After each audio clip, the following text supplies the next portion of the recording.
turns out there are a lot of women who just have a problem with women in power. You know, this whole sisterhood, this whole let's go march for women's rights, and, you know, just constantly talking about what women look like or what they wear, or making fun of their choices, or presuming that they're not as powerful as the men around.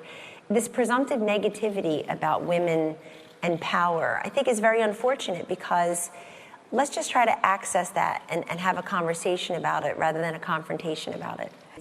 For all women in similar circumstances and situations. And I can just say, I mean, one thing that's been a little... Most of the strength and the leadership skills and the decisiveness, the resoluteness that I think this country was craving from its president, from a leader, is the same in public as it is in private. I find him to be very kind and generous. I find him to have a great sense of humor. I'm genuinely interested in everybody's lives, their own families, their own pursuits, their backgrounds, their knowledge. He's a man who just absorbs information and people.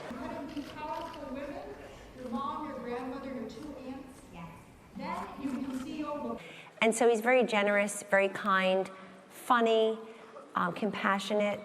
And people should really think about, when they see President Donald Trump, they should think about all the places that he was and could be, all the things he could be doing. The political motivators for many typical politicians, of which he's not one mercy, money, power, prestige, fame, he had all of that. And he and his family have sacrificed mightily.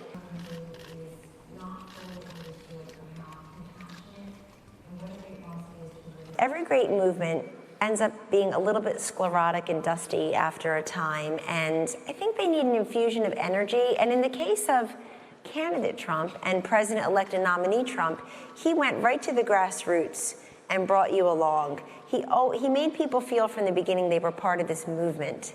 And being part of a movement means you're not just witnessing a campaign externally, which is the way I think a lot of activists felt over the years, at different periods of time, which is that they're just witnessing history rather than being a part of it. Duty to me and her, and she relied upon her family and her faith. And I believe those are timeless lessons and timeless opportunities. I'll have what he's having, and indeed he'll get it. Thank you. Thank you.